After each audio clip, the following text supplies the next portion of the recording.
Hello, my dear class 10th lovely students. I'm Sameet Tripathi, your social science educator, and I welcome you all to Step Up Academy. Friends, आज इस video से हम शुरू करने जा रहे हैं हमारे क्लास 10th इकोनॉमिक्स का chapter number 3 that is money and credit. Economics का जो बेसिकली एक पूरा बेस हम जिसको कह सकते हैं कि पूरी इकोनॉमी ही ये जो मनी पे चल रही है, आज उसी के बारे में हम चर्चा करेंगे कि सर आखिर ये मनी होता क्या है, हम कैसे मनी को डिफाइन कर सकते हैं थ्रू आउट द हिस्ट्री, कैसे पैसों के फॉर्म चेंज होते हुए आए हैं और क्रेडिट क्या होता है।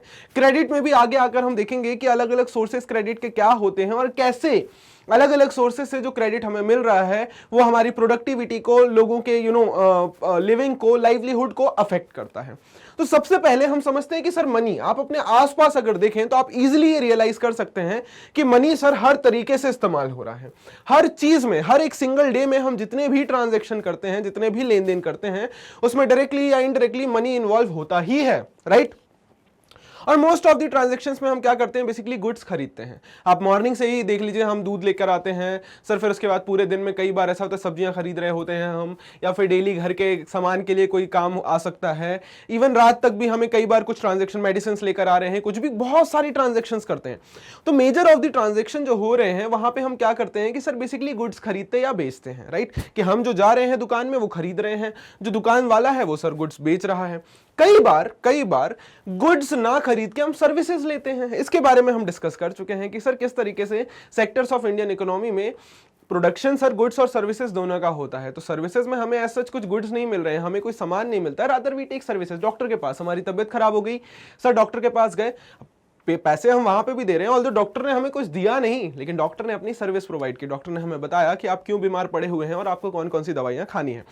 तो अपने एवरीडे लाइफ में हम कई सारे ट्रांजैक्शंस देखते हैं, कई सारे आदान प्रदान, हम लेन देन देखते हैं जहां पर गुड्स एक्सचेंज होते हैं लोगों के बीच में, और कई बार सर्विसेज भी एक्सचेंज होती हैं। अब आप देखेंगे कि कई बार गुड्स और सर्विसेज के लेन देन के चक्कर में या उन ट्रांजैक्शंस में पैसे का डायरेक्ट ट्रांसफर नहीं होता है, लेकिन क्या एक प्रॉमिस के बदले भी चलता है ना, होता है ना कई बार कि अंकल जी अभी आप ये हमारे खाते में लिख लो, वही खाते में हम बाद में आके आपको पे कर देंगे। दैट इज व्हाट, कि आपने एक प्रॉमिस किया कि हम अभी जो सामान लेकर आए हैं उसको बाद में पे कर देंगे। कई बार होता है हम दुकान में ही गए, पैसे कम पड़ गए और दुकान पहचान वाला है तो हम बोल देते हैं कि अंकल जी हम आके आपको बाद में पैसे पे कर देंगे। तो दैट इज व्हाट, कि कई बार क्या होता है कि आप एक्सचेंज कर रहे हैं, ट्रांजैक्शन कर रहे हैं, लेकिन एट द सेम टाइम आप पैसे पे नहीं कर रहे हैं, rather we are doing a promise कि सर हमें आप सामान दे दीजिए और हम आपको बाद में आके पे कर देंगे। तो इससे हमें क्या समझ आया कि मनी एक बहुत ही इंपॉर्टेंट फैक्टर है। किस चीज के लिए, कि सर अगर आपको कुछ भी खरीदना है, कोई भी ट्रांजैक्शन करना है, कोई भी गुड्स या कमोडिटी खरीदनी है, आप अगर आपके पास पैसा है तो आप उस पैसे को इजीली एक्सचेंज कर सकते हैं इन टर्म्स ऑफ गुड्स और क्रेडिट्स। डेफिनेटली सर, इसीलिए आप देखेंगे कि पेमेंट्स जनरली जो होती हैं वो मनी के फॉर्म में ही होती हैं, और मनी जो है उसको एक यूनिवर्सल एक्सचेंज के लिए हम एक्सेप्ट कर सकते हैं कि अब अगर हमें कुछ भी खरीदना है, कुछ भी बेचना है, कोई भी ट्रांजैक्शन करना है, तो transaction is always in the form of money. Transaction हमेशा किस फॉर्म में होता है, मनी के फॉर्म में। लेकिन क्या हमेशा से पैसा यूज होता रहा है? Definitely not sir. पहले का एक एग्जांपल लेते हैं, एक छोटा सा एग्जांपल लेते हैं। सपोज एक शू मैन्युफैक्चरर है जो शू बनाता है, राइट। उसको अपने शूज मार्केट में बेचने और उसे क्या खरीदना है, उसे वीट खरीदना है।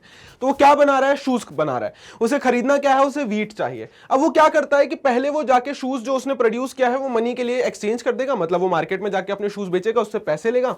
अब ये पैसे लेकर जाएगा, जो बंदा वीट बेच रहा है उससे वीट खरीदेगा और उसका पूरा काम सिंपली हो चुका है, राइट। बट इमेजिन कीजिए यहीं पे एक सिचुएशन जहां पर पैसा है ही नहीं। जस्ट इमेजिन कि एक दिन के लिए पैसा खत्म हो गया। अब उस केस में ये शू मैन्युफैक्चरर क्या करेगा? तो शू मैन्युफैक्चरर को क्या करना पड़ेगा कि पहले वो शू बनाएगा, अब उसे किसी ऐसे व्यक्ति को ढूंढना है जिसको शूज की जरूरत हो और जिसके पास वीट भी हो। Getting my point? एक छोटा सा एग्जांपल लीजिए कि सर ये एक व्यक्ति है और ये दूसरा व्यक्ति है, ठीक है। व्यक्ति अच्छा नहीं बना, ये दूसरा व्यक्ति है, ठीक है सर। अब ये व्यक्ति क्या बना रहे हैं सर? ये व्यक्ति बना रहे हैं जूता। जूता कैसा बनता है? ठीक है, ये व्यक्ति बना रहे हैं जूता।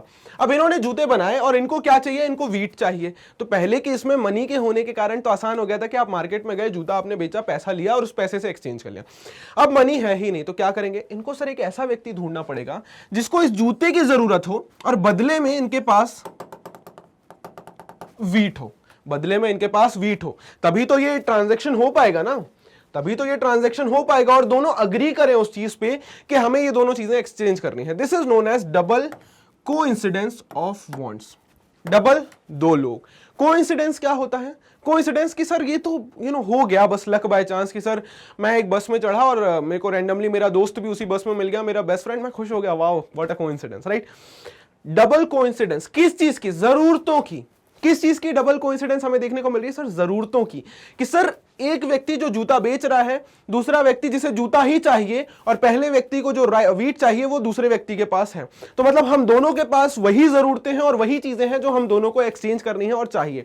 तो बार्टर सिस्टम में क्या होता है, ये पहले के टाइम में यूज होता था जब करेंसी या मनी नहीं होती थी, तो एक्सचेंज होता था बार्टर सिस्टम के थ्रू। बार्टर सिस्टम जहां पे गुड्स के बदले गुड्स एक्सचेंज होते हैं, कोई भी मनी इन्वॉल्व नहीं होता है। और बार्टर सिस्टम को सक्सेसफुल होने के लिए एक सबसे इंपॉर्टेंट कंडीशन चाहिए होती है, which is known as double coincidence of wants. याद रखना है ये कि डबल कोइंसिडेंस ऑफ वांट्स क्या होती है कि सर जब दो लोगों को सेम सामान चाहिए तभी तो बार्टर सिस्टम सक्सेसफुल हो सकता है। अब सपोज आप करिए कि मेरे पास वीट तो है बट मुझे जूता नहीं चाहिए, तो क्या बार्टर सिस्टम काम करेगा? डेफिनेटली नॉट सर, कैसे ही काम करेगा, राइट। तो जब एक व्यक्ति को जो चाहिए सेम एग्जैक्टली दूसरे व्यक्ति के पास हो, इसे ही कहा जाता है double coincidence of wants, right. तो बार्टर सिस्टम में क्या होता है कि sir goods are directly exchanged without use of money. Double coincidence of wants is an essential feature. कि sir I will give you shoes for your wheat. I want shoes but don't have wheat. I don't need shoes, I need clothes. Sir ऐसे में क्या ये barter system successful हो सकता है? Definitely not sir. Great. तो हम क्या देख रहे हैं कि इसके कॉन्ट्रास्ट में एक इकोनॉमी में जहां पर पैसा यूज होता है वहां पर आप देखेंगे कि सर ट्रांजैक्शन करना बहुत इजी हो जाता है। तो मनी क्या होता है? Sir money is an intermediate जो ट्रांजैक्शंस करने में हेल्प करता है, जो गुड्स को आदान प्रदान करने में हेल्प करता है, जो बाइंग और सेलिंग में हेल्प करता है और डबल कोइंसिडेंस ऑफ वांट्स की जो जरूरत है उसको एलिमिनेट कर देता है। तो सर पहले केस में जब शू मैन्युफैक्चरर को पता है कि वो पैसे ले सकता है मार्केट में, तो अब उसे ऐसे किसी व्यक्ति को ढूंढने की जरूरत नहीं है जिसके पास वीट हो। रादर वो मार्केट में जाएगा, अपने शू बेचेगा, जो पैसा मिलेगा उस पैसे को ले जाके वीट वाले बंदे को देगा और उससे वो वीट खरीद लेगा। तो यहां पे जो मनी है वो क्या है? सर एक मीडियम ऑफ एक्सचेंज है। मनी क्या है? Money is a medium of exchange. Money क्या है sir? Money is a medium of exchange in very simple terms, right. तो हमें क्या समझ आया कि सर अगर मनी हो जाता है तो हमें इस डबल कोइंसिडेंस ऑफ वांट्स या बार्टर सिस्टम की जरूरत नहीं है। और कहीं ना कहीं इस मनी जो कि एक मीडियम ऑफ एक्सचेंज है, उससे जो ट्रांजैक्शंस हैं वो बहुत इजी हो जाते हैं, बहुत सिंपल हो जाते हैं। अदरवाइज ये ट्रांजैक्शंस करना शायद बहुत ज्यादा टिपिकल हो सकता था। मॉडर्न फॉर्म्स ऑफ मनी की अगर मैं बात करूं तो sir modern forms of money में हमने देखा कि अभी मनी को हमने क्या देखा कि money is something that can be used as a medium of exchange in transaction. But जब कॉइन्स इंट्रोड्यूस नहीं हुए थे या करेंसी इंट्रोड्यूस नहीं हुई थी या मनी इंट्रोड्यूस नहीं हुआ था, तो उससे पहले ऑब्जेक्ट्स को यूज किया जाता था मनी की तरह। जैसे बहुत पहले के टाइम में इंडियंस जो है ग्रेन्स को यूज करते थे, कैटल्स को यूज करते थे मनी के फॉर्म में। उसके बाद मेटेलिक कॉइन्स तो इंट्रोड्यूस होना शुरू हुए। जैसे मैं आपको बताऊं कि सबसे पहले कॉइन्स जो इंडिया में इंट्रोड्यूस हुए थे, they were punch marked coins. Punch marked coins कौन से कॉइन्स थे sir? Punch marked coins 6th century BCE में इंट्रोड्यूस हुए थे ये कभी, और ये कॉपर और सिल्वर के होते थे। ठीक है सर, ये किसके होते थे? कॉपर और सिल्वर के। Great sir. उसके आगे जैसे जैसे समय बढ़ता गया गोल्ड कॉइन्स इंट्रोड्यूस हुए कुशानास के अंडर में। उसके बाद गुप्ता पीरियड के अंडर में सबसे बेहतर गोल्ड कॉइन्स इंट्रोड्यूस हुए। उसके बाद आगे चल के देखेंगे तो आप दिल्ली सल्तनत और इन सब के अंडर में bronze coins, silver coins, even paper currency introduce करने की भी कोशिश की गई थी। तो different forms of coins were introduce later on. But in सब जगहों पर अगर आप एक चीज पे फोकस करें, तो सर ये कॉइन्स किसके बने हुए हैं? Gold, silver, copper, right. या उसके बाद में बात करूं ब्रॉन्ज, तो इनकी खुद की वैल्यू है। गोल्ड की अपनी खुद की वैल्यू है सर, उसका कॉइन तो आपने बना दिया, तो कॉइन की वैल्यू कैसे डिसाइड की? सर गोल्ड की जितनी वैल्यू है कि गोल्ड की अपनी खुद की कुछ वैल्यू है सर, तो उसी वैल्यू से हमें ये डिसाइड हो जा रहा है कि उस गोल्ड करेंसी या सिल्वर करेंसी की कितनी वैल्यू होगी, राइट। बट आगे चलकर हम जैसे जैसे आए हमें समझ आया कि सर ये रिसोर्सेज बहुत इंपॉर्टेंट है और इन रिसोर्सेज को हम इस तरीके से मॉडर्न फॉर्म ऑफ करेंसी में तो यूज नहीं कर सकते हैं और सभी लोग शायद इसको अफोर्ड भी नहीं कर पाएंगे। तो फिर आगे आने वाले वक्त में मॉडर्न टाइम्स में हमने क्या यूज करना शुरू किया? हमने modern forms of currency introduce करना शुरू किया। Modern forms of currency introduce करना शुरू किया। और इन करेंसी में क्या आता है सर? अभी जो करेंसी हम यूज करते हैं that has paper notes and coins, right. तो जो पहले चीजें इस्तेमाल हो रही थी जैसे कैटल्स, ग्रेन्स या फिर आप देखें गोल्ड, सिल्वर, कॉपर के कॉइन्स, तो वहां पर उन कॉइन्स की अपनी खुद की एक वैल्यू होती थी। उन कॉइन्स की अपनी खुद की एक इंट्रिंसिक वैल्यू थी, वो अपने आप में एक यूजफुल रिसोर्स थे। तो इस कारण से उनका वैल्यू डिसाइड कर पाना तो ईजी है। बट जस्ट इमेजिन क्या पेपर और जो लोहे का कॉइन है उसकी खुद की कोई वैल्यू है? सर वैल्यू तो सर ऐसा कुछ भी नहीं है, वो पेपर का बना हुआ है, पेपर की कितनी ही वैल्यू होती है। तो जो मॉडर्न फॉर्म ऑफ करेंसी हमें देखने को मिलती है, मॉडर्न फॉर्म्स ऑफ करेंसी जो हमें देखने को मिलती है, वो एवरीडे यूज की चीजें नहीं है और किसी भी प्रीशियस मेटल से भी नहीं बनी हुई है। तो फिर आखिर इसको as a medium of exchange क्यों एक्सेप्ट किया जाता है? इट इज बिकॉज कि किसी भी कंट्री की गवर्नमेंट जो होती है वो उसे as a medium of exchange बना देती है, उसे डिफाइन कर देती है कि सर अब हम 10 रुपए का सिक्का या 100 रुपए का नोट या 500 रुपए का नोट इस्तेमाल कर रहे थे, राइट? एक एग्जांपल देता हूं, जब डीमोनेटाइजेशन हुआ था 2018-19 के आसपास, डीमोनेटाइजेशन क्या था आपको याद आ रहा हो कि 500 के और 1000 के जो नोट्स थे उन्हें बंद कर दिया गया था, याद आ रहा है? 5000 और 1000 के नोट, 500 और 1000 के नोट्स को बंद कर दिया गया था। तो अब अगर आप वही नोट्स लेकर मार्केट में जाएं तो क्या आप उससे सामान खरीद सकते हैं? नहीं सर, डेफिनेटली नॉट। तो अभी से पहले तक उन नोट की अपनी खुद की वैल्यू थी, लेकिन एक दिन सरकार ने कहा कि अब इस नोट की कोई वैल्यू नहीं है, ये नोट यूज नहीं होंगे। तो क्या अब उस नोट की कोई वैल्यू है? नहीं सर, आपके भले ही कितने ही 500 के पुराने नोट क्यों ना हो, किसी काम के नहीं है सर। वो कबाड़ी वाला किलो के हिसाब से लेके जाएगा और आपको 1 किलो अगर होंगे तो 7-8 रुपए देके चला जाएगा, दैट्स इट, बस इतना सर, इतना सा। तो what here I am trying to tell you people कि कोई भी मॉडर्न फॉर्म ऑफ करेंसी जो हम इस्तेमाल कर रहे हैं उसकी वैल्यू हमारी गवर्नमेंट डिसाइड करती है, उसकी वैल्यू हमारी गवर्नमेंट ने डिसाइड कर दिया कि इस पूरी इंडियन टेरिटरी के अंदर रुपी जो है, इंडियन टेरिटरी के अंदर रुपी जो है वो as a medium of exchange इस्तेमाल होगा और उसे as a medium of exchange इस्तेमाल करने से या यूज करने से कोई भी व्यक्ति मना नहीं कर सकता है। तो अब उस पेपर नोट की वैल्यू बढ़ गई है क्योंकि गवर्नमेंट ने उसे हमारे यहां पर as a form of money recognise कर दिया है, राइट? और हमारे इंडिया के अंदर ये कौन करता है sir? It is being done by reserve Bank of India. हमारे इंडिया के अंदर ये कौन करता है सर? हमारे इंडिया के अंदर रिजर्व बैंक ऑफ इंडिया जो है वो कॉइन्स या पेपर करेंसी जो है उनकी वैल्यू डिसाइड करता है और वो उनको इशू करता है सेंट्रल गवर्नमेंट के बिहाफ में। और इंडियन गवर्नमेंट के अंदर कोई भी इंडिविजुअल ऑर्गेनाइजेशन करेंसी इंट्रोड्यूस नहीं कर सकता है। उसके अलावा आप देखेंगे कि हमारे यहाँ लॉ भी बनाया गया है कि जो इंडियन रुपी है ये इंडियन टेरिटरी के अंदर आप किसी भी फॉर्म में यूज कर सकते हैं और इसे यूज करने से कोई भी इंडिविजुअल मना नहीं कर सकता है लीगली। और इसी कारण से आप देखेंगे कि रुपी जो है हमारे इंडिया के अंदर as a form of currency use किया जाता है। Great sir. तो हमने एक फॉर्म ऑफ मॉडर्न मनी तो देख लिया कि करेंसी। सबसे पहला फॉर्म ऑफ मॉडर्न मनी क्या है? Currency. Modern form of money क्या है? सबसे पहला करेंसी। ठीक है सर, तो एक तो हो गया करेंसी जो हमारे पास कैश होता है, उसको कैश के हिसाब से समझते हैं, ठीक है। अब क्या पूरा कैश हम रखते हैं? सपोज आपके डैडी की सैलरी आती है या आप ही कुछ अर्न करने लग गए हैं, तो क्या आप पूरा पैसा अपने पास रखेंगे? सपोज से फॉर एग्जांपल कि एक व्यक्ति है राम और वो मंथ में 30,000 रुपए कमा रहा है, तो क्या वो 30,000 पूरे कैश अपने पास रखेगा? नहीं सर। तो क्या करते हैं सर? वो कैश को ले जाके बैंक में जमा कर देता है कि 10,000 उसको जितनी जरूरत है वो बैंक में उसने जमा कर दी और बाकी पैसे वो अपने पास कैश में रख लेगा। Great sir. तो क्या जो पैसे बैंक में जमा हुए हम उसे as a form of money use कर सकते हैं? बिल्कुल कर सकते हैं सर। अगर हमें किसी को पैसे ट्रांसफर करने हैं, किसी की पेमेंट सेटल करनी है, हम बैंक में जाएंगे, वहां पे एक फॉर्म मिलता है, उसको फिल करेंगे, बताएंगे कि ये पैसा इस बंदे के अकाउंट में ट्रांसफर कर दो, ट्रांसफर हो जाएगा। जब भी हमें जरूरत पड़ेगी हम बैंक जाएंगे, अपना पैसा निकाल के वापस ले आएंगे। पैसा सर। तो जो डिपॉजिट विद बैंक है वो एज ऑफ कैश में हमारे पास करेंसी नहीं है, बट क्या वो पैसा नहीं है? बिल्कुल है सर पैसा। तो नेक्स्ट फॉर्म ऑफ मनी जो हम यूज करते हैं that is deposits with bank.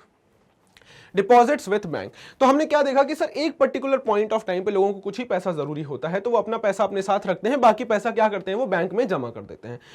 Bank क्या करता है? डिपॉजिट्स एक्सेप्ट करता है और लोगों को बदले में इंटरेस्ट पे करता है। देखिए अब मैं आपको समझाता हूं कि कैसे काम होता है। ऐसा मान के चलते हैं कि सर ये है बैंक। क्या है ये सर? बैंक।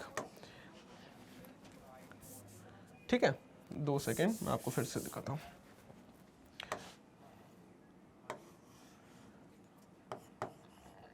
सर ये है बैंक, ठीक है।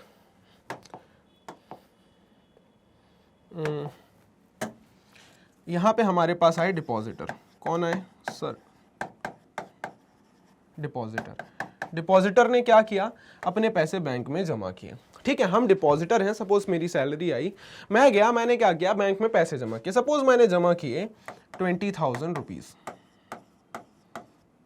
बैंक में पैसे जमा करने से मुझे क्या फायदा मिलेगा? पहली चीज, मेरे पैसे क्या है?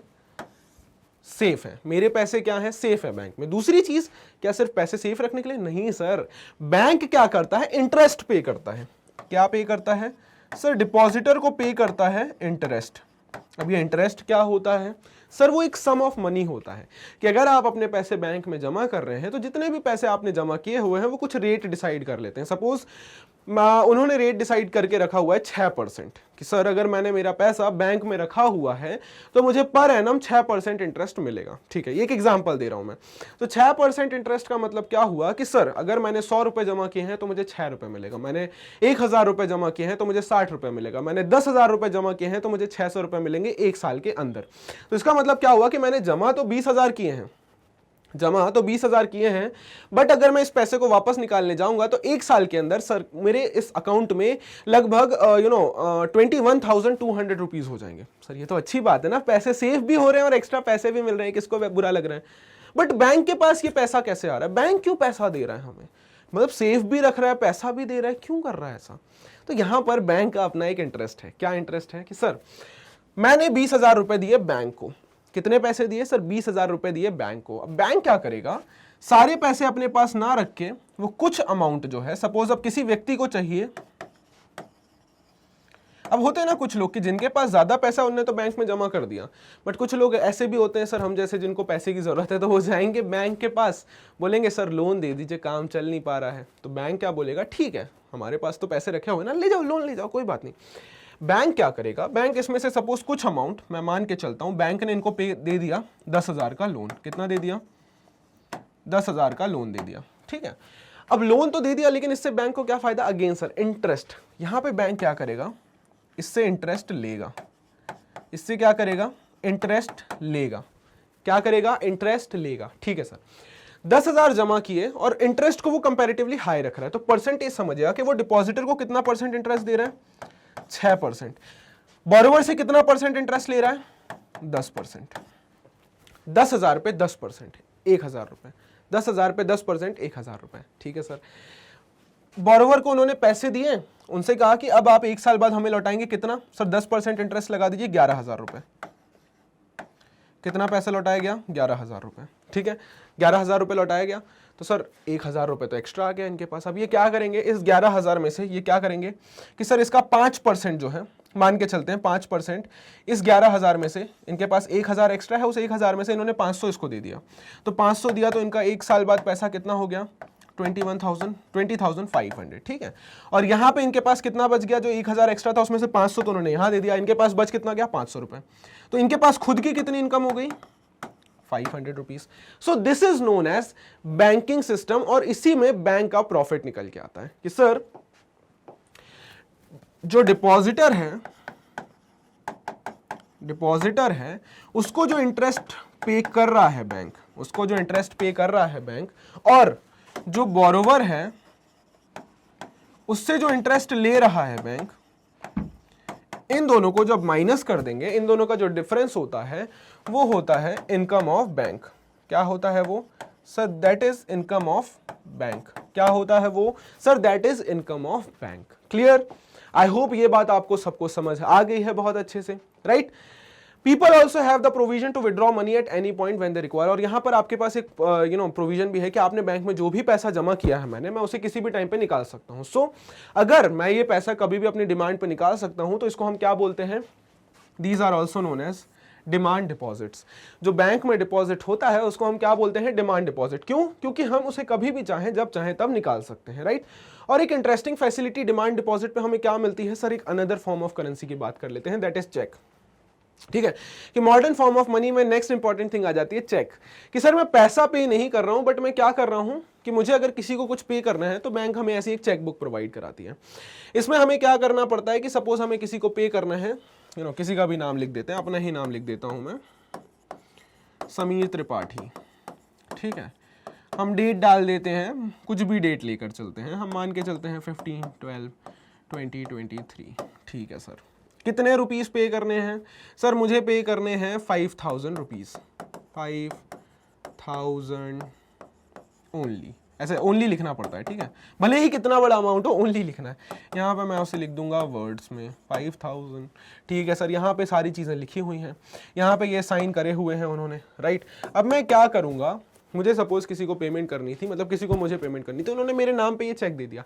मैं ये चेक ले जाके अपने बैंक में जमा करूंगा, मेरा बैंक इस व्यक्ति के बैंक से डिस्कस करेगा, उस व्यक्ति का सारा डिटेल लिखा हुआ है। ठीक है, तो मेरा बैंक सपोज मान के चलते हैं यूनियन बैंक ऑफ इंडिया में, तो मेरे बैंक में मैंने ये चेक जमा किया, बैंक इस चेक को चेक करेगा, फिर वो किससे कनेक्ट करेगा, एसबीआई से।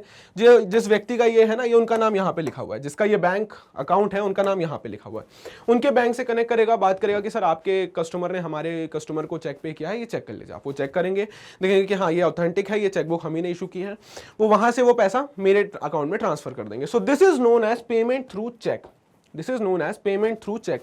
तो चेक क्या होता है sir, it is a paper instructing the bank to pay a specific amount from the person's account to the person in whose name cheque has been issued, कि जिस पर्सन के नाम पे चेक इशू हुआ है उसके अकाउंट में एक अमाउंट आपको ट्रांसफर करना है, किसके अकाउंट से, जो उसको चेक दे रहा है। तो ये भी एक मॉडर्न फॉर्म ऑफ मनी में इंट्रोड्यूस होता है, राइट ये मैंने आपको बता दिया कि लैंडिंग एक्टिविटीज ऑफ बैंक की, बैंक क्या करती है, कुछ एक अमाउंट ही अपने साथ रखती है, बाकी जो अमाउंट है वो वो क्या करती है, वो दे देती है एज अ लोन। तो फाइन, बट यहां पे आपने एक चीज देखी कि बैंक पूरा पैसा लोन में नहीं दे रही है, ठीक है।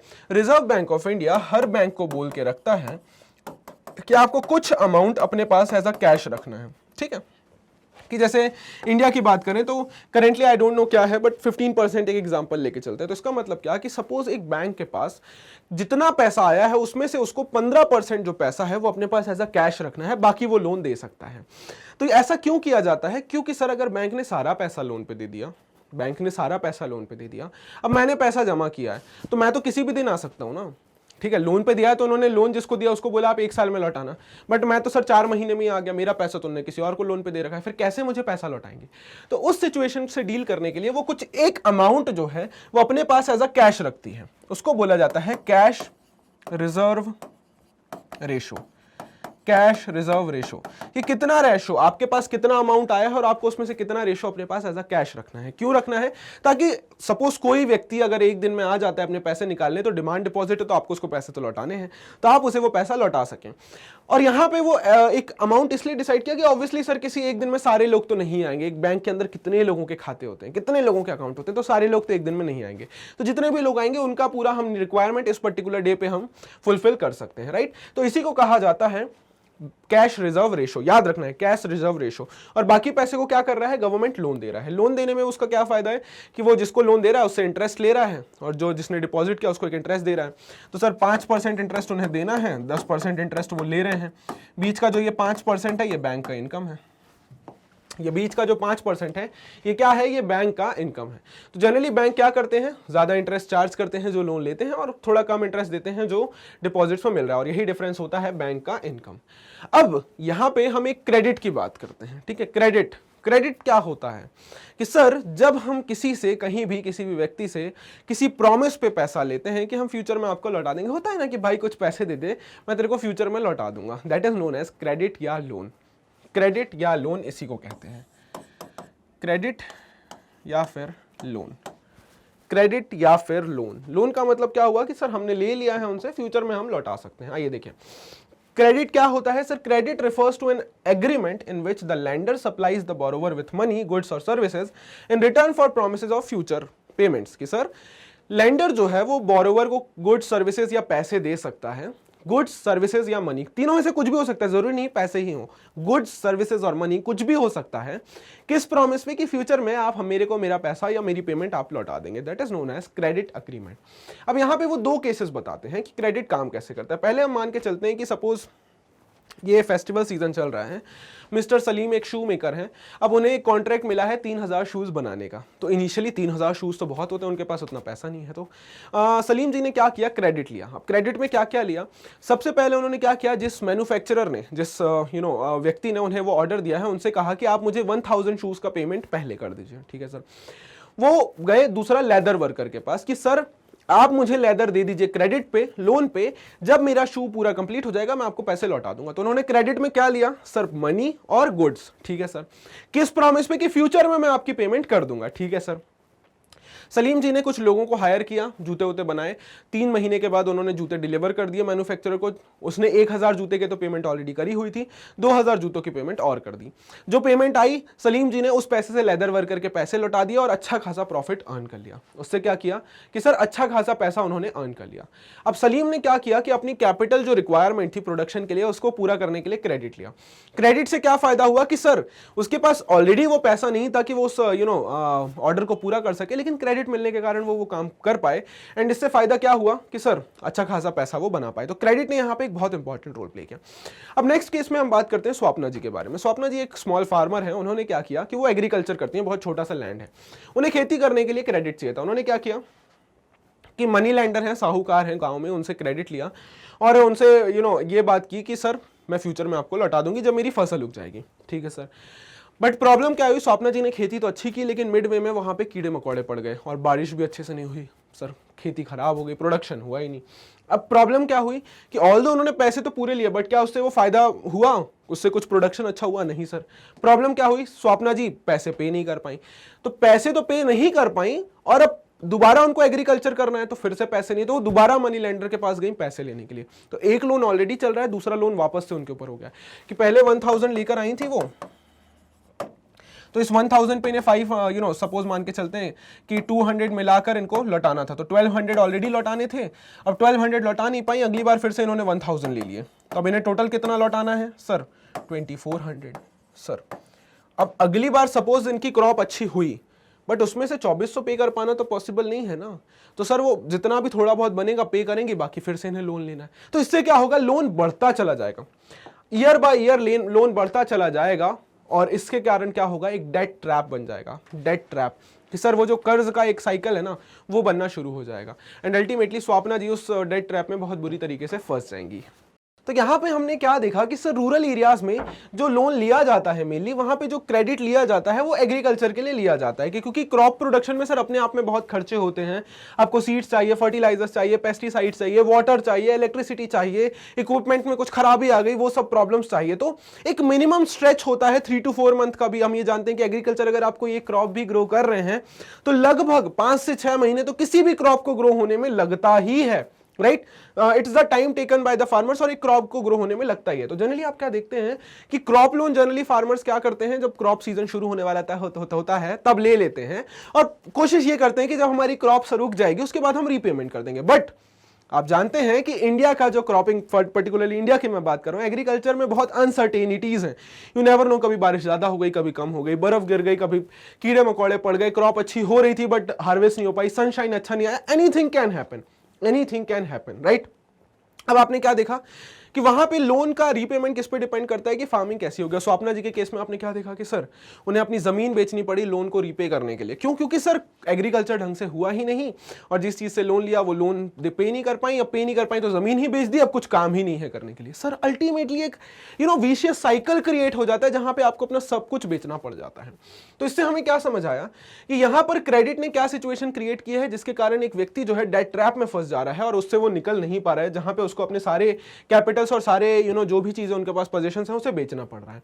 तो एक सलीम जी वाले केस में हमने क्रेडिट का क्या देखा कि क्रेडिट ने अच्छा काम किया और उन्हें हेल्प की ताकि वो अपने बिजनेस को एक्सपांड कर सके। वहीं पर स्वप्ना जी वाले केस में हमने क्या बात की है कि सर वहां पे क्रेडिट ने एक बहुत ही नेगेटिव रोल प्ले किया है और एक व्यक्ति को डेट ट्रैप में धकेल दिया है और अब उन्हें लोन रिपेमेंट करने के लिए अपनी जमीन बेचनी पड़ रही थी। तो आप देख रहे हैं कि यहाँ पे क्रेडिट ने उनकी सिचुएशन को और ज्यादा खराब कर दिया कि पहले तो फिर भी जमीन थी, अब तो लोन के चक्कर में उनकी जमीन भी चली गई। तो क्रेडिट यूजफुल होगा कि नहीं वो डिपेंड करता है कि आप क्रेडिट क्यों ले रहे हैं, किस पर्पस के लिए ले रहे हैं और क्या सिचुएशन और आगे कंडीशंस निकल कर आ रही हैं। ठीक है सर। अब यहाँ पे हम बात करते हैं कि टर्म्स ऑफ क्रेडिट क्या होती है। तो जब भी आप लोन लेते हैं तो वहां पे कुछ चीजें स्पेसिफाई की जाती हैं, राइट। कि पहली चीज कि क्या इंटरेस्ट रेट होगा जिसपे बोरोवर पैसे लौटाएगा, कितने टाइम पीरियड में पैसे लौटाएगा, कोलैटरल क्या क्या रख रहा है, क्या मोड ऑफ क्या कह सकते हैं आप, पेपर वर्क क्या क्या कर रहा है। तो ये सारी चीजों को मिलाकर कहा जाता है सर टर्म्स ऑफ क्रेडिट। अब कोलैटरल क्या होता है इस शब्द को समझते हैं, इंपॉर्टेंट है, क्वेश्चन आ सकता है 1 मार्क के लिए।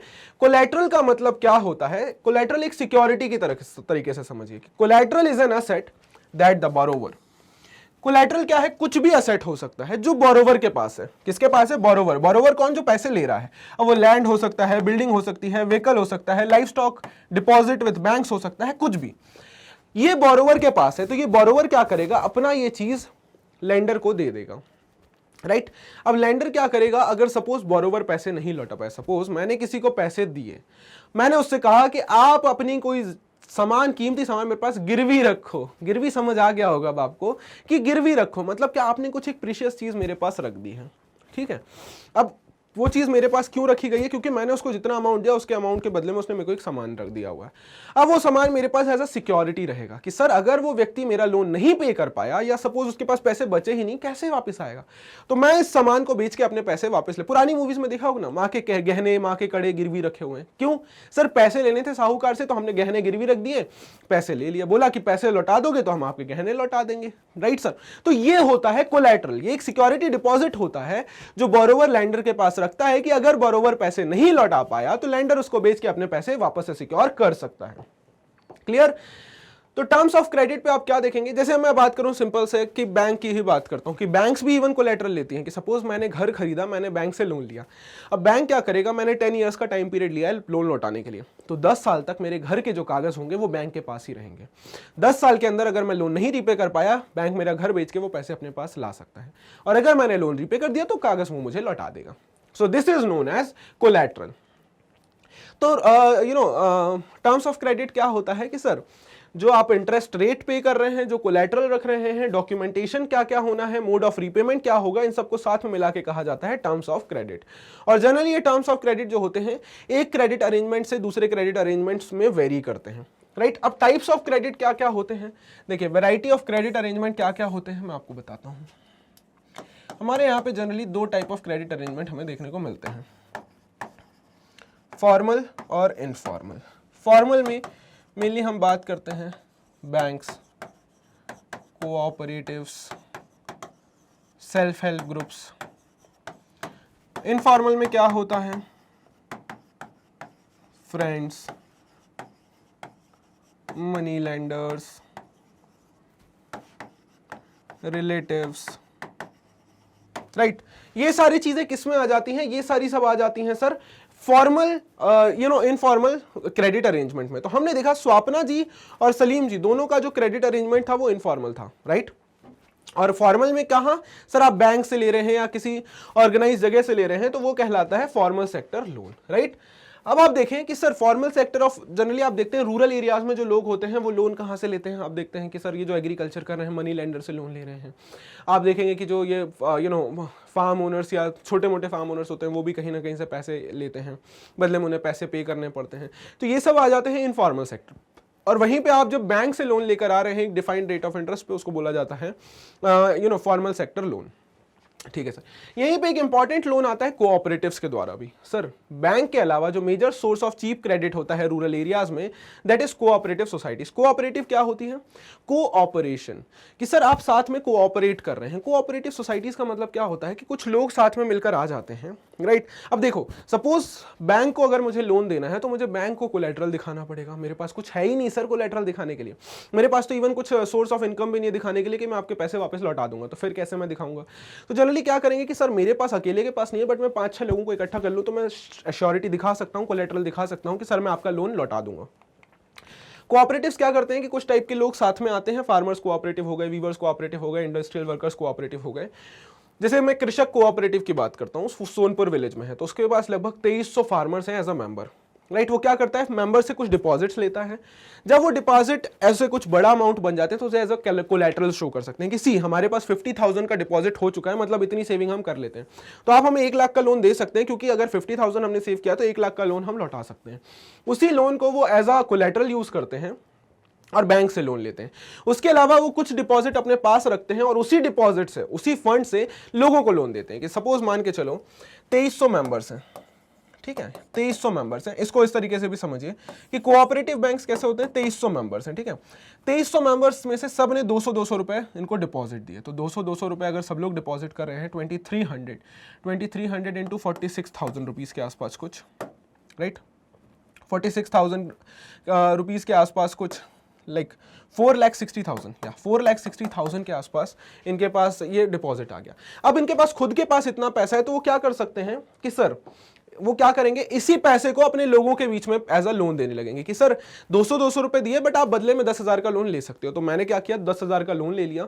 अब मैं क्या करूंगा, वो लोन को रीपे कर दूंगा बहुत कम क्रेडिट, कम रेट ऑफ इंटरेस्ट पे, और नेक्स्ट में मैं दोबारा वो लोन ले सकता हूं। तो इससे फायदा क्या होता है कि जब आप इनफॉर्मल सेक्टर के पास लोन लेने जा रहे हैं ना, तो आप देखेंगे कि सपोज मैं मनी लैंडर से लोन ले रहा हूँ, ठीक है, मनी लैंडर से लोन ले रहा हूँ, मैंने लोन लिया सपोज 100 रुपीज का, ठीक है, और मुझे इस पर टोटल रेट ऑफ इंटरेस्ट जो पे करना है वो मुझे पे करना है 60%। कैन यू इमेजिन, मुझे लौटाना है इसको 160 रुपए, 160 रुपीज। बट वहीं पे कोऑपरेटिव जो मुझे लोन दे रही है उसने मुझे लोन दिया 100 रुपीज का और मुझे सिर्फ 10% लौटाना है, 10% और लौटाना है। तो मुझे यहाँ पे करना है 110 रुपीज। कौन सा ज्यादा बेहतर है, कहां से आप लोन लेना पसंद करेंगे, मनी लेंडर से या कोऑपरेटिव से? ऑब्वियसली सर कोऑपरेटिव से। तो कोऑपरेटिव जनरली क्या करती हैं कि अपने मेंबर से खुद पैसे लेती हैं, अपने मेंबर से खुद पैसे डिपॉजिट इकट्ठे करते हैं, और जब वो एक फंड बड़ा हो जाता है तो उसमें से लोन देना शुरू कर देते हैं, और उसी लोन को वो अपने लोगों को चीप रेट ऑफ इंटरेस्ट पे कर देते हैं। और कई बार अगर कोऑपरेटिव को बड़ा लोन चाहिए तो वो उसी जो उनके पास डिपॉजिट है एज अ कोलैटरल शो करके वो बैंक से बड़ा लोन ले सकते हैं और लोगों के बीच में बांट सकते हैं। बात समझ आई? अब अगर आप various formal sectors of credit of loan देखते हैं तो sir various types of loans can be conveniently grouped as formal sector loans, informal sector loans, ठीक है। जैसे फॉर्मल की मैं बात करूं तो क्या क्या आता है सर, बैंक्स और कोऑपरेटिव्स। फॉर्मल सेक्टर में क्या क्या आता है सर, बैंक्स और कोऑपरेटिव्स। इनफॉर्मल में money lender, trader, employer, relative, friends etcetera. Formal sector of loan जो होते हैं उसको कौन ध्यान रखता है, उसका रिजर्व बैंक ऑफ इंडिया। ये क्वेश्चन भी आता है कि रिजर्व बैंक ऑफ इंडिया के क्या क्या फंक्शन है। तो फॉर्मल सेक्टर ऑफ लोन जो होते हैं, जो बैंक्स होते हैं, उनको कौन ध्यान रखता है, उसको सुपरवाइज कौन करता है, रिजर्व बैंक ऑफ इंडिया। कि सर बैंक्स अपना minimum cash balance reserve retain कर रहे हैं कि नहीं, सीआरआर मेंटेन कर रहे हैं कि नहीं, सभी लोगों को लोन प्रोवाइड कर रहे हैं कि नहीं। ऐसा तो नहीं कि सिर्फ रिच लोगों को लोन दिया जा रहा है, गरीबों को लोन नहीं दिया जा रहा है। कहीं ज्यादा रेट ऑफ इंटरेस्ट तो वो लोगों से चार्ज नहीं कर रहे हैं, कहीं ऐसा तो नहीं हो रहा है कि कुछ वो माल प्रैक्टिसेस यूज कर रहे हैं, राइट। या फिर वो ऐसा तो नहीं होता है कि वो देखते हैं कि कहीं ना कहीं ये अब अपना पैसा कहीं पूरा रख के तो नहीं रख रहे हैं, लोन दे ही नहीं रहे हैं, राइट। तो आरबीआई ये सारी चीजें क्या करती है सर, सुपरवाइज करती है। तो हर एक चीज ना डिसाइड होती है और हर बैंक को फॉलो करना पड़ता है। इनफॉर्मल सेक्टर में सर कोई सुपरविजन नहीं है, कोई सुपरवाइज नहीं कर रहा है, कोई नहीं दिख रहा है, वो कितना भी रेट ऑफ इंटरेस्ट ले सकते हैं। कि फॉर्मल सेक्टर में at max rate of interest 11% जा सकता है, 12% जा सकता है बस। इनफॉर्मल सेक्टर में रेट ऑफ इंटरेस्ट 60%, 70%, कभी कभी पूरा 100% भी चला जाता है, राइट। तो इनफॉर्मल सेक्टर में कोई उनको रोकने के लिए नहीं है कि सर अगर आप अपना पैसा नहीं लौटा पाए वो आपका घर बार संसार सब बेच देंगे। सर कोई उनको देखने वाला नहीं, कोई ओवरसी करने वाला नहीं। तो जनरली आप देखेंगे कि फॉर्मल सेक्टर्स के कंपैरिजन में जो इनफॉर्मल होते हैं वो बहुत ज़्यादा इंटरेस्ट भी लेते हैं, और कॉस्ट जो है इस केस में बोरोवर जो मैं पैसे ले रहा हूँ तो इनफॉर्मल सेक्टर से मुझे ज़्यादा पे करना पड़ रहा है। तो अल्टीमेटली उसमें तो मेरा कुछ फायदा नहीं हो रहा है। अब मैं ज़्यादा पैसा मैं पे करना पड़ रहा है तो इसका मतलब क्या कि जितना मैं अर्न करूंगा उससे ज़्यादा तो मेरे को लोन में पे करना पड़ जाएगा, तो उससे मेरा कोई प्रॉफिट है? बिल्कुल नहीं सर। और इस प्रॉब्लम में क्या हो रहा है, मैं एक डेट ट्रैप में फंस जा रहा हूं, और अल्टीमेटली मेरा सारा कैपिटल, मेरा सारा असेट बिक जा रहा है, सब खत्म हो जा रहा है। अब इससे क्या होगा, डेट ट्रैप के कारण मेरी पूरी लाइवलीहुड खत्म हो जाएगी, राइट। और जिन लोगों को एंटरप्राइज शुरू करना है, सपोज किसी को खुद का बिजनेस भी शुरू करना है, वो नहीं करेंगे क्योंकि हायर कॉस्ट ऑफ बोरोइंग है। तो यही इसी की वजह से हमें क्या समझ आ रहा है कि बैंक्स और कोऑपरेटिव्स या फिर फॉर्मल सेक्टर को कोशिश करनी है कि वो ज्यादा से ज्यादा लोगों को लोन प्रोवाइड कर सके। अब हम ये देखते हैं कि चीप और अफोर्डेबल क्रेडिट क्यों जरूरी है। तो देखिए पहली चीज क्या कि अगर लोगों को चीप और अफोर्डेबल क्रेडिट मिलेगा तो सलीम जी के सिचुएशन में जैसा हुआ था कि ज्यादा से ज्यादा लोगों को क्रेडिट मिलेगा तो उससे उनकी इनकम बढ़ जाएगी, उससे इनकम बढ़ जाएगी और अपनी ज्यादा से ज्यादा जरूरतों को चीप रेट ऑफ इंटरेस्ट पे पूरा कर सकते हैं। वो क्रॉप्स को ग्रो कर सकते हैं, बिजनेस सेटअप कर सकते हैं, स्मॉल स्केल इंडस्ट्रीज सेटअप कर सकते हैं, नई इंडस्ट्रीज बना सकते हैं, ट्रेडर बन सकते हैं, एंड अल्टीमेटली इससे पूरे कंट्री का डेवलपमेंट होगा और पर्सन का डेवलपमेंट एज अ होल तो होगा ही, और ओवरऑल डेवलपमेंट भी हमें देखने को मिल रहा है। लेकिन क्या ज्यादा से ज्यादा लोगों को फॉर्मल सेक्टर ऑफ लोन से लोन मिल पा रहा है? नहीं सर। अगर आप यहाँ पे इस पाई चार्ट को देखें तो सर पुअर हाउस होल्ड में यहाँ पे आप देखेंगे कि ये रूरल एरियाज में पुअर हाउस होल्ड से लेकर रिच हाउस होल्ड तक हमें देखने को मिल रहे हैं, राइट। या नॉर्मल हम बात करें तो पुअर हाउस होल्ड से आप देखेंगे रिच हाउस होल्ड। अब अगर आप देखें पुअर हाउस होल्ड में से 85% लोग इनफॉर्मल सेक्टर, हाउस होल्ड जिसके पास थोड़ा बहुत एसेट है 53% ऑफ लोग इनफॉर्मल सेक्टर में। सर वेल ऑफ लोग, सर उसमें से आप देखें तो 28% ही लोग इनफॉर्मल पे जाते हैं, बाकी 72% फॉर्मल पे हैं। और रिच लोग तो 90% रिच लोग फॉर्मल के पास ही जा रहे हैं। इससे हमें क्या पता चला कि सर 85% जो लोन ले रहा है पुअर लोग, जो लोन ले रहे हैं अर्बन एरियाज में, वो इनफॉर्मल सोर्सेस है। और आप देखें तो वो सिर्फ 10% है इनफॉर्मल सोर्सेस से रिच लोगों के बीच में। तो सर बल्कि पुअर लोगों को फॉर्मल सोर्सेस से लोन मिलना चाहिए, तो वो अभी भी इनफॉर्मल के पास जा रहे हैं, और जो रिच हैं वो इनफॉर्मल से इजी क्रेडिट ले रहे हैं। तो ये और रिच होते जा रहे हैं, पुअर और पुअर होता जा रहे हैं। और आप रूरल एरियाज में देखें तो आपको सेम चीज मिलेगी कि सर रूरल एरियाज में भी जो रिच हाउस होल्ड हैं वो फॉर्मल सेक्टर से लोन ले रहे हैं, बड़े बड़े साहूकार, और जो गरीब किसान है बेचारे वो साहूकार से पैसे ले रहे हैं।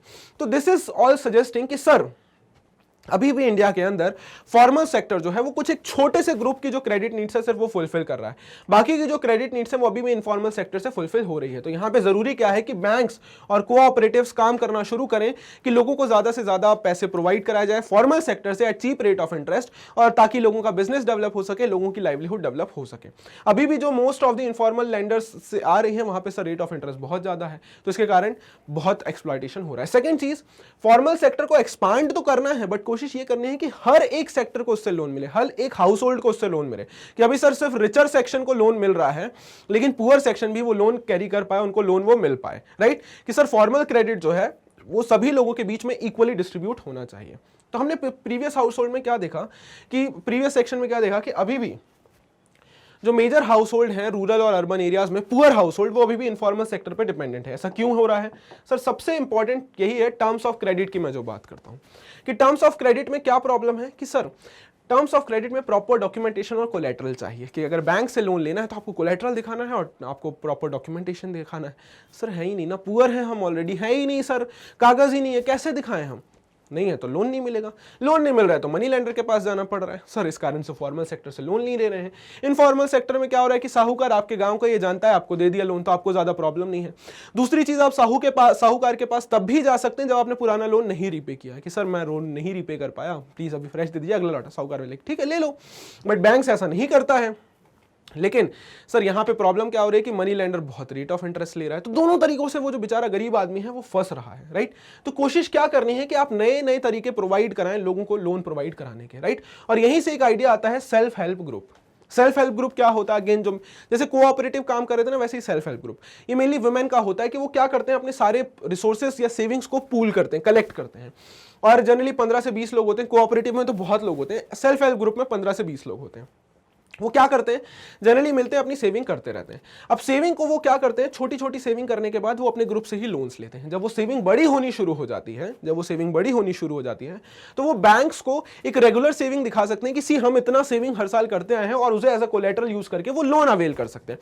अब जो उन्हें लोन मिला तो वो एज अ ग्रुप 15-20 लोगों का ग्रुप अपनी खुद की बिजनेस एक्टिविटीज कर सकता है, और उस बिजनेस एक्टिविटीज से वो अपने सारे काम कर सकता है, या और भी कुछ यूज है तो उसके लिए भी कर सकते हैं। जैसे कोई लैंड उनका गिरवी रखा है वो छुड़ा सकते हैं, कैपिटल नीड्स जैसे सीड खरीदना है, fertiliser, raw material, bamboo, cloth, ये सब खरीदना है वो खरीद सकते हैं, हाउसिंग मटेरियल खरीदना है, असेट्स खरीदना है, कुछ भी करना है, वो इन सब चीजों से वो अपनी वो जरूरतों को पूरा कर सकते हैं। और यहां पर आप देखिए कि वो लोन एज अ ग्रुप लेते हैं, किसी भी इंडिविजुअल के नाम पे लोन नहीं लिया जाता है, लोन लिया जाता है ग्रुप के नाम पे। तो यहां पर अगर कोई पेमेंट नहीं भी करेगा, कि रेट ऑफ इंटरेस्ट कितना है, पेमेंट अगर नहीं भी करेगा तो ग्रुप रिस्पॉन्सिबल होगा रीपेमेंट के लिए। तो इस केस के चलते बैंक उन्हें लोन दे भी देता है। और इस तरीके एसएचजी जो है रूरल एरियाज में और इवन अर्बन एरियाज में वुमेन को बहुत ज्यादा हेल्प कर रहे हैं पर्टिकुलरली। और विदाउट कोलेटरल आप यहाँ पे लोन ले सकते हैं एक रीजनेबल रेट पे, और अपना खुद का एक बिजनेस स्टार्ट कर सकते हैं। ये सिर्फ वुमेन को सेल्फ रिलायंट और सेल्फ इंडिपेंडेंट होने में हेल्प नहीं कर रहा है, बल्कि उनकी इनकम को बढ़ाने में भी हेल्प कर रहा है, और एक ओवरऑल इकोनॉमिक डेवलपमेंट में भी हेल्प कर रहा है। और कहीं ना कहीं ये एसएचजी एक इंपॉर्टेंट मीटिंग पॉइंट भी बन जाते हैं, जहां पे वुमेन साथ में आके अपनी खुद की सेल्फ अवेयरनेस के बारे में बात कर रही हैं, खुद सेल्फ डिपेंडेंट भी होती जा रही हैं, और जो सोशल इश्यूज हैं लाइक हेल्थ, डोमेस्टिक वायलेंस, उनके ऊपर भी चर्चा करती जा रही हैं। और ऐसा ही एक बैंक है, जैसे बांग्लादेश की मैं बात करूं स्टोरी एंड करते हुए, ग्रामीण बैंक जो है बांग्लादेश में, वो एक सबसे बड़ी सक्सेस स्टोरी है कि कैसे लोगों को रीजनेबल रेट्स पे लोन दिया जा सके। बेसिकली ये 1970s में स्टार्ट हुआ था, और 2018 तक आते आते 9 मिलियन से ज्यादा मेंबर्स थे, और कुछ 81,000 से ज्यादा 82,000 के आसपास विलेजेस थे। यहाँ पे जितनी भी बोरोवर्स हैं मेनली वो वुमेन है जो पुअर सेक्शन से आती हैं, These borrowers have proved that only are poor women reliable borrowers. But ऐसा नहीं है कि आप उन्हें लोन नहीं दे सकते या वो रिलायबल नहीं है, वो रिलायबल बोरोवर्स हैं और वो लोन टाइम पे लौटा भी सकती हैं और वो बहुत सशक्त हैं अपना काम। तो ग्रामीण बैंक ऑफ बांग्लादेश ये एक एग्जांपल सेट करता है कि किस तरीके से जो छोटे छोटे ये फॉर्मल सेक्टर्स ऑफ लोन है वो किस तरीके से वुमेन को डेवलप करने में हेल्प कर सकते हैं और एक सक्सेस स्टोरी डिफाइन करते हैं कि वुमेन अपने आप की एक डेवलपमेंट कर सकती हैं। So friends, that's all for in this chapter. I hope आपको सारी बातें समझ आई हैं, बट अगर कोई भी डाउट रह जाता है, the comment section is always open for you. So thank you very much for staying tuned. Thank you.